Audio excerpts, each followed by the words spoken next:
Hello, everyone, and welcome to this exclusive webinar. We gathered here today to talk about one of our favorite topics because let's just say it, we are here gathered as data freaks, Amadeus, Juyo, and BEONx. In today's case, we'll be talking about data-driven strategies that can help hoteliers and revenue managers achieve the ambitious targets and take their profitability into the next level. So thank you everyone for being here. We'll start with Amadeus, data titan. And today here with us is Inés. She's a field and marketing director at Amadeus, and she's a specialist in developing and launching integrated multi-channel marketing and communication campaigns. And she will be talking to us about driving demand with market insights. So welcome and good morning, and thank you so much for being here. My name's Inés. Thank you for being here today. A very quick introduction while we wait for that. Just for those of you who may not be familiar with Amadeus and who we are, the Amadeus purpose is to make the travel experience better for everybody, and we do this through technology. Essentially, Amadeus is split into different divisions. Very much originally known for its aviation and airline industry, for instance, but I'm here today representing the hospitality division, and more specifically, the business intelligence unit within that hospitality division, which is the kind of the backbone of everything we do. That slide, yeah, great. Today, I'm going to talk to you about data. The intelligence we get from data and how we then translate that intelligence into insights, and how those insights can then become actions to ultimately help us drive demand. So before I get into these market insights, on the next slide, I won't spend too long here, but essentially it's important for you to have visibility on the source of our data. Many people in the industry are familiar with the kind of unparalleled breadth and depth of data we have at Amadeus, but it's still important to know where it comes from, right? So I won't go through all of these numbers that you see on the screen here, but there are a few things that I wanted to highlight. Essentially, the data that we have within hospitality can by and large be split into three. The hotel data we have on the left here, traveler trends and that data, and then the air data that we also have. I'll be focusing for the most part on the hotel and the hospitality data today, just with a few nuances and kind of complementing that with air data. Three things to leave you with on this slide. We have data from 100% of all GDS bookings, okay? So through the three main GDSs, not just Amadeus, but also Sabre and Travelport, and that's a really big differentiator for us. Our data goes back 5 years, so we are still at times comparing to 2019 for kind of benchmark purposes. It's on the books, forward-looking for the next 12 months as well. So we also work with future-looking data as well. And then lastly, importantly, we have data through so many of the strong partnerships that we have, be it with airlines, with hotels, with airports, travel agents, you name it really. And that's how we manage to kind of cover the entire travel ecosystem. Okay, so without further ado, we'll go ahead and get started with the actual market insights on the next slides. We are starting with our hotel market trends. So this is using our Demand 360 data, forward-looking on the books data that we collect from about 45,000 hotels globally. Starting quite high level here with some worldwide trends, and then progressively we'll narrow it down to specific markets, okay? One day in the not so distant future, we hope to stop comparing to 2019 to the kind of pre-pandemic, but we're leaving it in for today for some of these slides. So when we look at how hotel occupancy is pacing globally for 2024, we are still slightly below 2019 levels, but more interestingly, comparing to last year, we can see January, April, May, and August stronger months compared to 2023, as we can see from the kind of darker blue line in the graph there. And on the next slide, we'll see that this was led by group. And then as we look at the rest of the year on this slide, we're pretty much on pace, both to last year and to 2029. And now, yes, and now on the next slide, from a group pace perspective, and this is, the previous slide was total hotel, this is group only. Again, I talked about these stronger months. So here we can clearly see that correlation between the strong demand and the groups. Again, pacing on a par, if not slightly higher than last year for the rest of 2024. And, you know, pre-pandemic, we spoke a lot about group compression, allowing hotels to better position themselves in the leisure and transient business. So seeing this strong group demand in 2024 is really exciting to see this, this comeback. On the next slide, we're going into Europe. Okay, so we started global worldwide trends. We've now narrowed it down by region to Europe. And here on this slide, we're bringing both data sets together. So total hotel occupancy pace, which is the linear graph at the top, and then group pace, those bar charts at the bottom. And here we're just comparing to last year. We're seeing similar trends to the worldwide insights we just spoke about. So here, I'd probably go as far as saying the trend is looking even more positive if we look at just Europe on its own. When we looked at global data, we were only able to kind of extract 3 months that had paced higher than last year. But here, most months are stronger, actually. And being below last year's occupancy rates is now the exception and not so much the rule. For the months that have already gone by, March and April are the only ones really where for hotel pace is not necessarily lower, but I would say just on a par to last year. Something else that we also pulled here on this slide are the top corporate accounts that are booking their hotels in Europe. And this is just a list of the top corporate accounts year to date in Europe, okay? And this is an interesting view, and we wanted to share it with you, this level of insight. And there were 2 things that we wanted to highlight here. So just taking you very quickly through this table, we see the actual list of the corporate accounts, and then we see the room nights year to date, and then the channel essentially that they're booking through. So 2 things. Although corporate travel is different than pre-pandemic, and we all know that, it is very much happening in our market still, okay? And then although we are seeing that the distribution landscape has changed and some of the bookings are actually quite a bit direct, the GDS is still a very important channel for corporate travel in Europe. Okay, we've highlighted here some in green, and you'll see that there, but it's critical that we all use this data to understand what companies are booking in our markets so we can get our share of the business, essentially. This was a view that we wanted to share with you. And then still in Europe on the next slide, sorry, narrowing it down to Spain on the next slide, I wanted to say going really local with hotel pace data from Spain specifically. Okay, we chose this market because we know many of you who've joined the webinar today are based in Spain, but it's really just an example. Needless to say that, you know, going in even one level deeper, which would be kind of the city view, for instance, you know, Barcelona or Madrid in this case, you know, that's where hoteliers can really start to act on this data, seeing where the gaps are, comparing to, you know, their own occupancy levels, etc. I'm not going to spend too much time here just because we've discussed the correlation between total and hotel group hotel pace in the previous slides. Just perhaps as we look into the future, worth mentioning the slight dip in October. Again, this is what's on the books.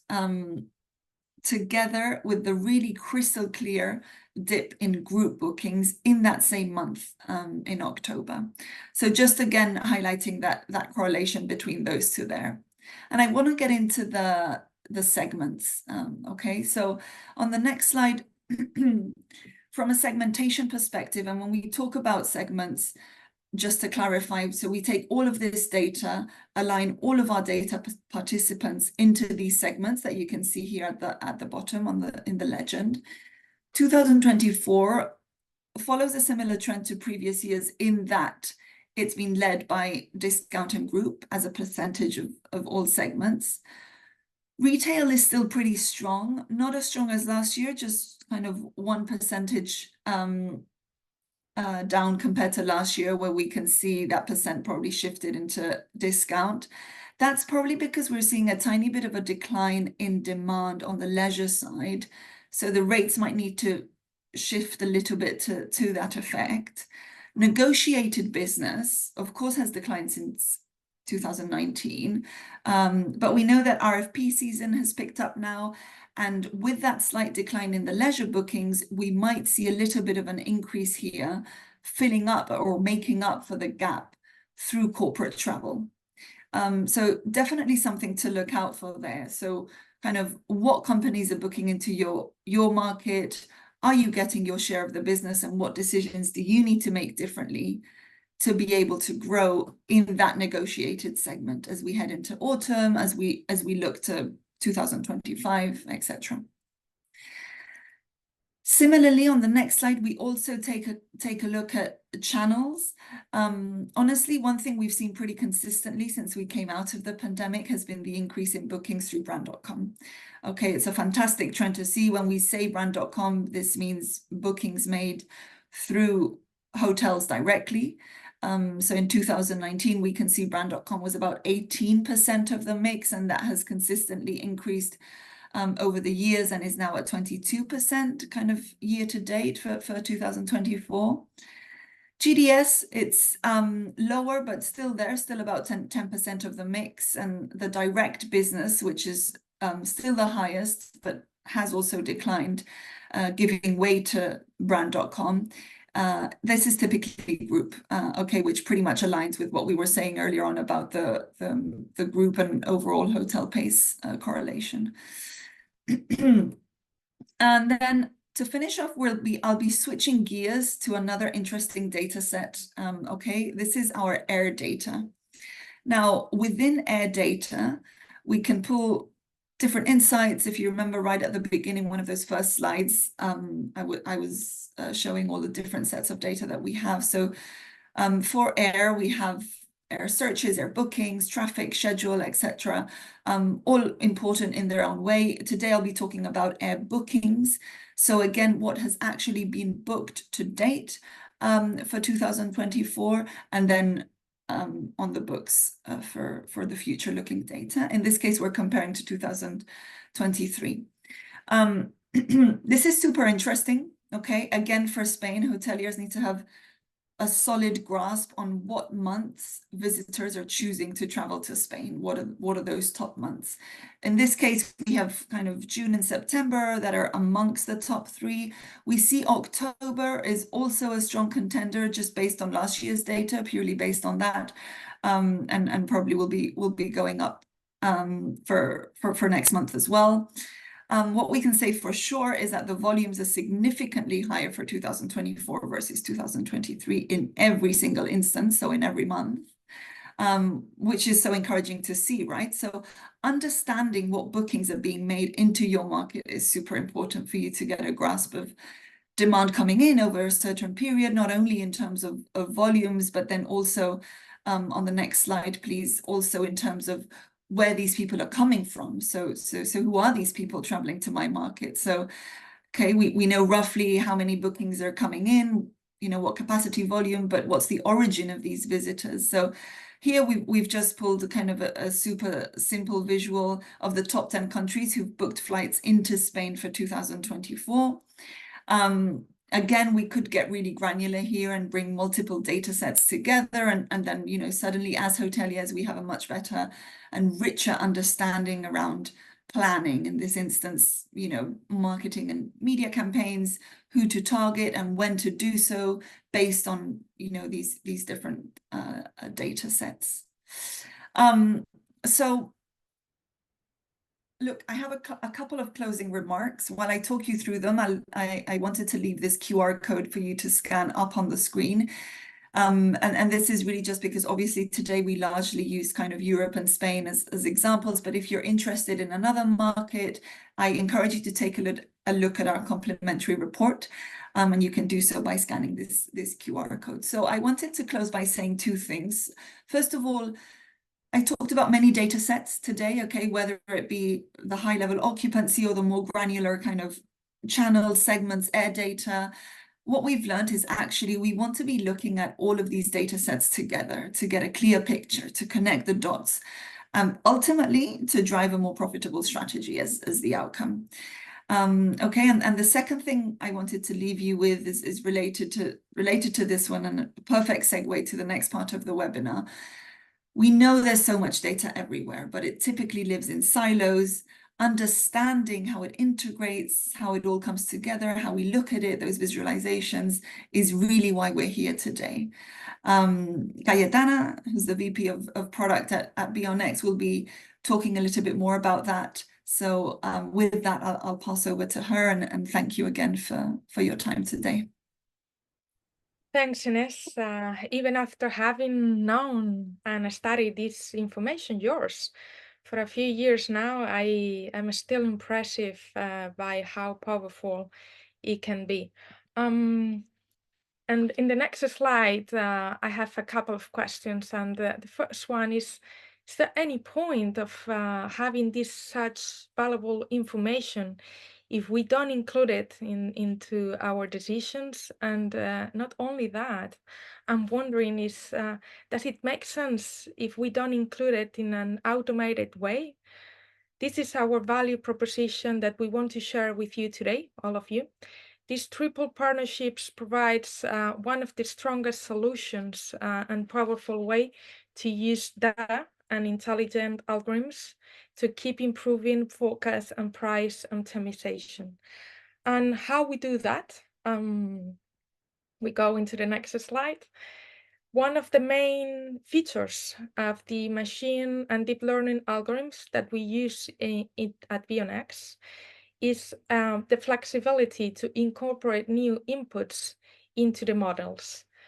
But before giving the final okay to a new variable, it goes through an exhaustive validation and testing process where we make sure that this data improves the error metrics.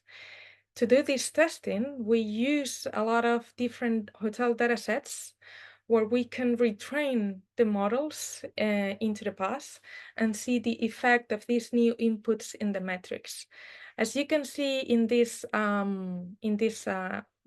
graph, the error metric that we are going to show today is based on the room nights. So including in the hotel focus the destination demand, it seems like the errors have slightly decreased in all cases.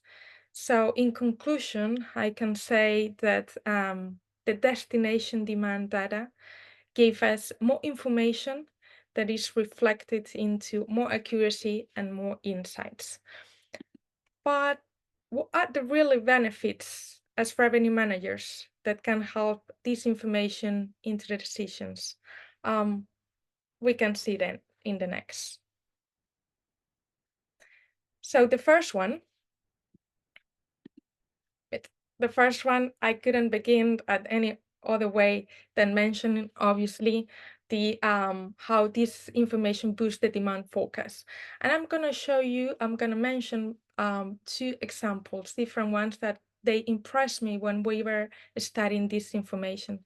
The first scenario, the first case was this kind of events that we were not having information beforehand. So this new information, events in the city that we don't have historical data before. So for those days that our historical data is not relevant at all, having the destination demand data into the algorithms give us more information about what is happening, and we can anticipate before our pricing strategy.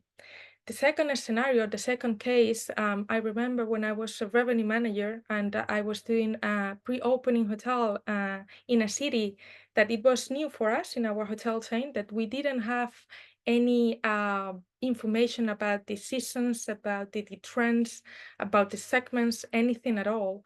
So with the information that Inés showed us and the trends, we can easily adjust our focus and even budgets to go through the goal better than having not this information, right? That was the first point. The second one is obviously the optimization of the inventory. And I'm not talking only about open or close different type of rooms. But I'm going to talk more about cost optimization, right? Sometimes sharing the focus with other departments, it was a difficult thing.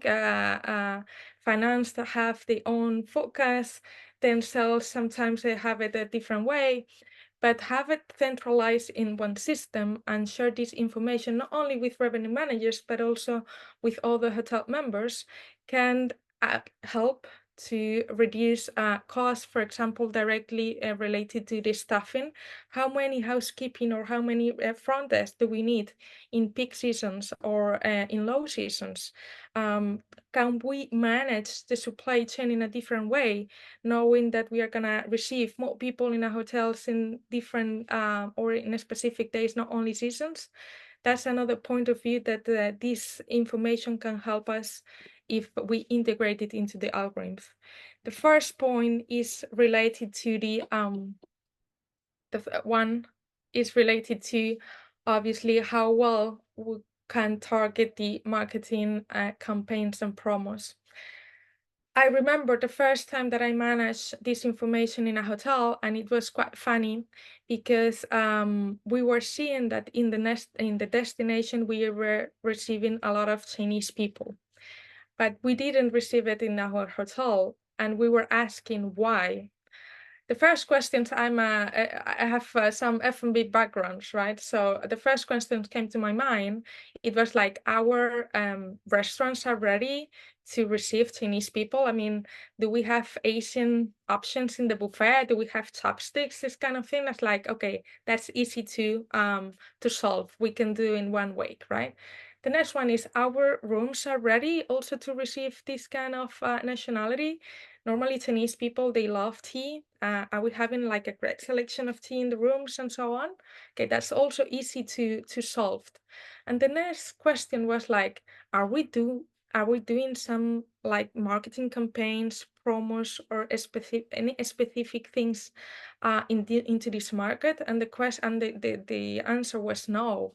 So having that information from the destination opened my eyes at that time to receive new nationalities that we didn't even think about it before. The fourth point, and obviously quite important one, is related to customer experience, right?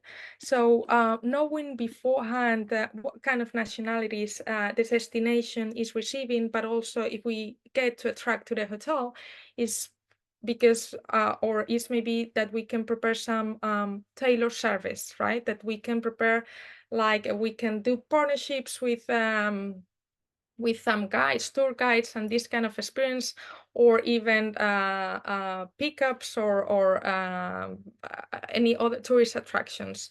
So that was a personalized service that we can offer if we know beforehand.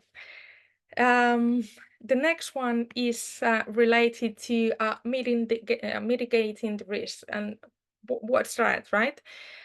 Sometimes it happens, for example, some natural disasters in other countries that they cannot fly into ours. This early detection about how the demand trends are changing, even specifically by country or by segment, can give us the opportunity or the chance to change our strategy, okay, to react on time and to get that demand that we need to achieve our goal, our budget, or our focus on time, so we can redirect that demand into another way. And finally, the last point, and for me, one of the most important ones, is to better plan of our strategies. Having this information, I think they give us a chance, even if we do a pre-opening, the step before, to make decisions about investment or to encounter some expansion opportunities. If we know that the market is changing a lot, for example, most of you probably experienced that the average price in Madrid has increased recently in the last years, even after COVID, right? A lot of international chains appearing in our city or in my city. It gives us an opportunity to even another ones, international ones, to come and explore this market. If we know that these trends on the destination is an opportunity for them. So the last thing that I want to highlight is, as a hotel revenue, is how we compare if we are doing in a hotel well or not versus our destination. We saw already that we have the raw data that Amadeus give it to us. We incorporate it into our decisions in an automatic way through the algorithms of BEONx. But then we need to study versus our hotel performance. And how we do that is through the visualizations, through the insightful dashboards that another partner is here with us today, Juyo. Let me introduce Karin. She's the Chief Officer of Juyo Analytics, and she's the key person and one of the most expert that I've never known before about how to create these dashboards to give you more insights. Thank you, Cayetana. So we've been speaking a lot about data, and maybe you want to go to the next slide already. I would actually go as far to say that we have a challenge currently with our data. And if you think about it, it's actually raining data in our industry, right? We have a lot of data. We have data coming out of the PMS. We've got data sitting in our Excel sheets where forecasts and budgets sit. Inés showed us a lot of super interesting market data. Cayetana has been speaking about how algorithms and pricings are impacted. So we're actually overflooded with data. On top of it, the data that we're looking at is very much siloed. If in your hotel you would ask a revenue manager to provide you with specific data, and you look at that, you look at the data that, for instance, marketing or finance is looking at, it's all a lot of different data. So on the next slide, so if you as an organization want to get all your data together, it's a very time-consuming task, right? To get all that data out. And on top of it, it's very difficult sometimes to see the context between the data and to connect the data. As the picture shows us here, sometimes data sends us into different direction. One data set tells us one thing and another data set tells us another thing. So on the next slide, what I want to mention is that if you have a lot of data and if you have complex data to digest and to look at, nature has actually given us a very powerful way to look at data. And that is through data visualization. So you probably all know the sayings that an image says more than 1,000 words. And that is actually what data visualization does. So it helps us to simplify complex data. And it gives you in a one glance, an overview, helping you to take faster decisions. And the next slide, please.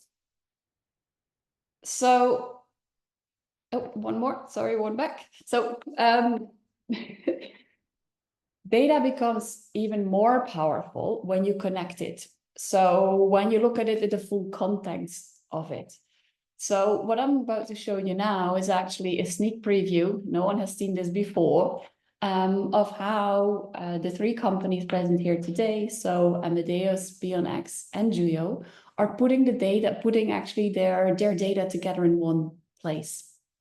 So what you're looking at here is a dashboard that will soon be available to you in BEONx, where you can connect data from your PMS directly with the very interesting data that Inés was sharing with us about your market. And very easily you can compare your own performance with the data of your market and connect the dots.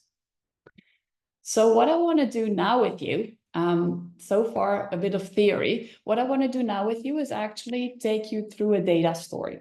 So to summarize what we've learned so far about data, that when there's a lot of data, visual data helps us to understand the data quicker, and that context is really important. So with that said, I'm going to take you directly into BEONx, and we're going to look at some data stories together of how you can connect those dots. There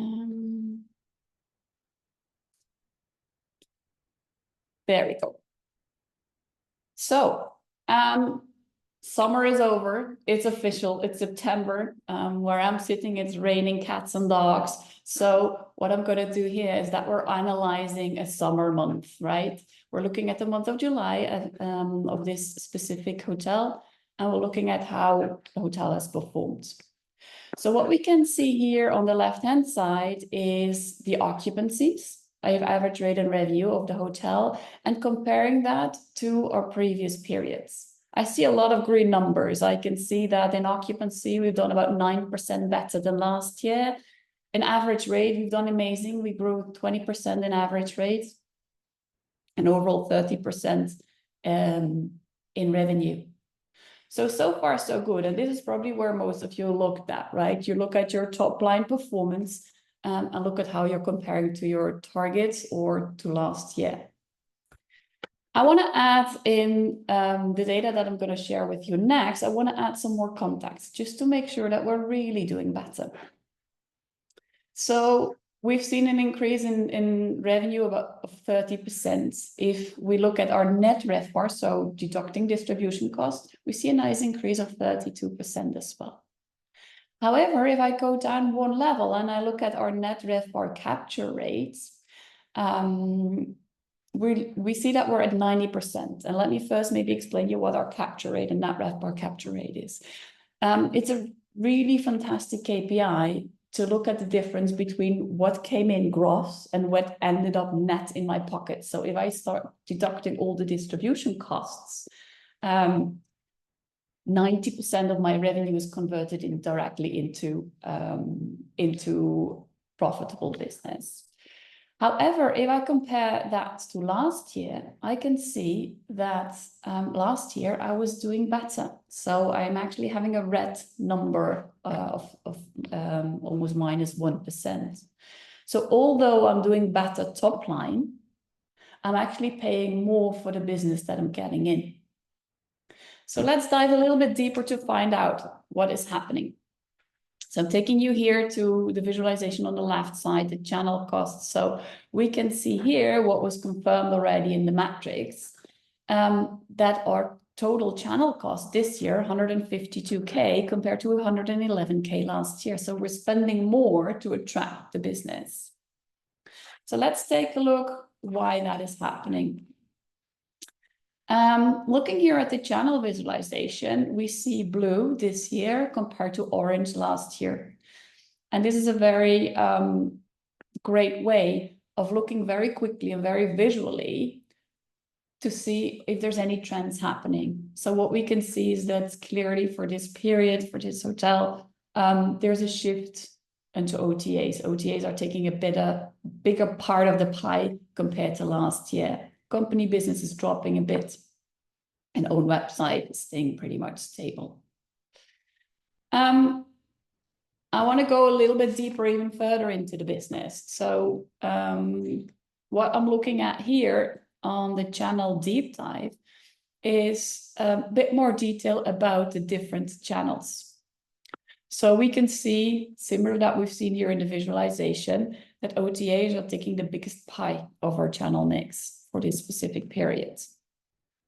If I look at the average rate of our OTAs, 223, compared to my average rates for the period 202, I would say actually it's not so bad, right? They're actually, compared to my overall ADR, producing quite well.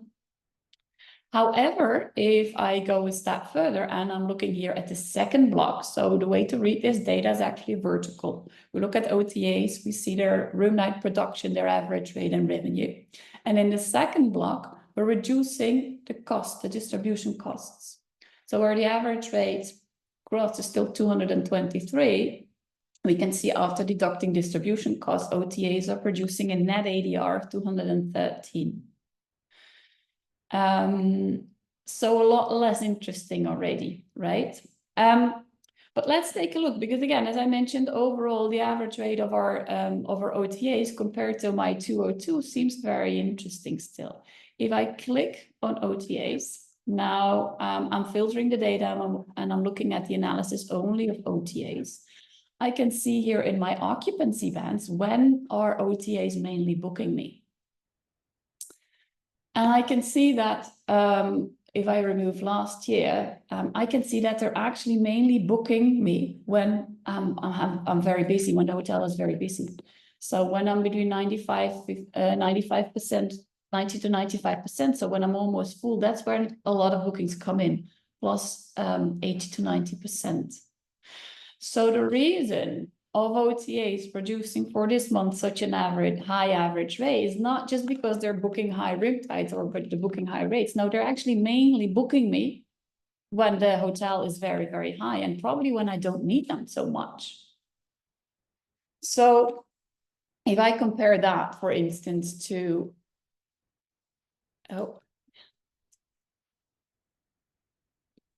we move back to July. If I compare that to another channel, let's take a look maybe at our GDS bookings. Very interesting. Look when GDS bookings are bringing me business. So they're not only bringing me business when I'm full, but actually they're bringing me business when I need it most, when I'm on my shoulder nights or my low occupancy nights. And that would actually kind of explain as well the difference in average rates. So what I'm trying to do here by showing you the full context of the data and taking you through the full data story, we went from looking at the overall performance to going down into net profit and trying to explain why I'm reaching such a high average rate on OTAs. Only once I've gone through the full story, I can then decide if I've been pulling off the right strategy or if I need to adopt. And just as a closing note, when looking at data, what is very important is look at the full context. If I would have stopped here at the bottom and said, listen, and at the top and said, we're doing well, we've reached our targets and we're doing better than last year, I would have never found out the underlying trends. And that's a very important thing when looking at data. So we've been looking at market data. We've been looking at how the market data can be integrated when we take pricing decisions. I've been trying to teach you something about how data visualization context is important. I'm sure you now have tons of questions for us.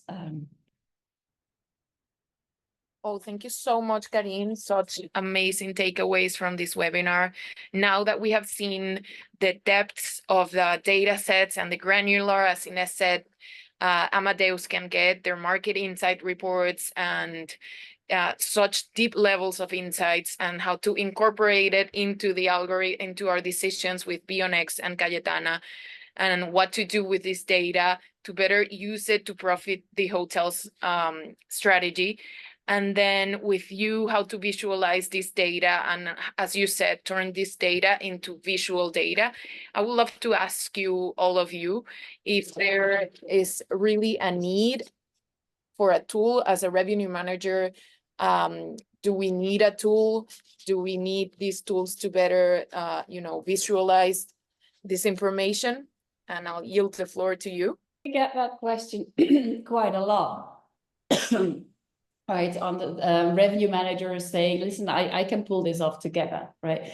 So, or doing it on my own. So what is really important is the context of the data, right? So I'm looking at it from a multidimensional perspective. So not very often in hotels, we're focusing on one dimension, looking at our segmentation, but we don't go as far as looking at the underlying trends. To my example, let's remember when looking at when is someone booking us, or what is the net results of the business that I'm getting in. So I would say as long as you're able to go as far and looking at more granular data, connecting the data, there might be an opportunity to do it yourself.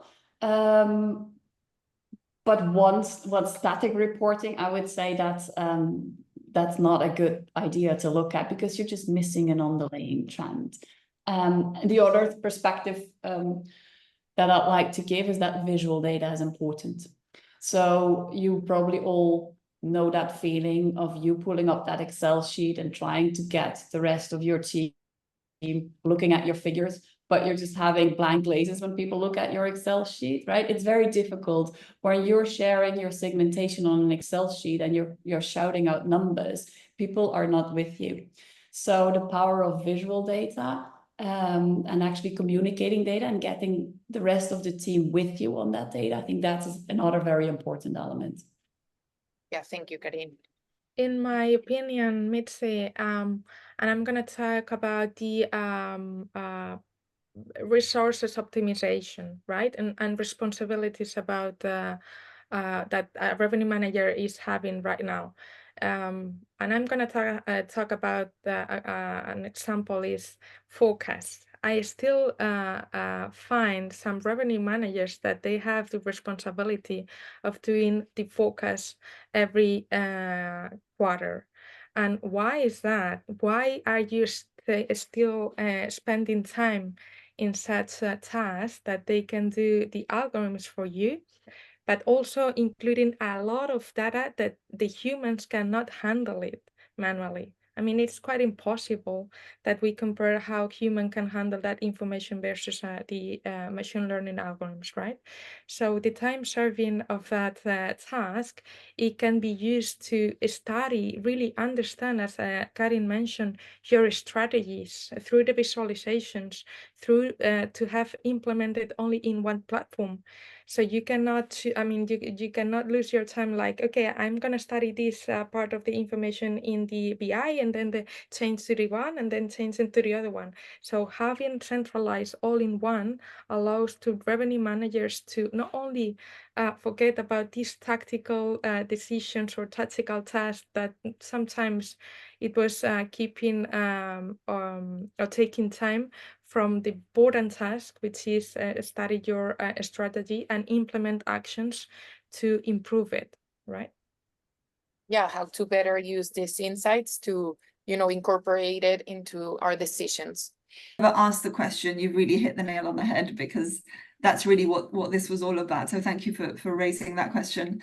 But essentially, also just when we talk about future trends and emerging trends, we do really all the time now just talk about bringing all of these data sets together and the importance of being able to, if you're still looking at data in silos, it's just not working anymore. You are missing out there. There are going to be gaps there in those insights that you're seeing. I just wanted to emphasize that kind of to close, but in agreement with what Karin and Cayetana said as well. Well, thank you so much to all of you for your time and so many takeaways. And thank you for being here. And we'll be sharing the recording of this webinar soon.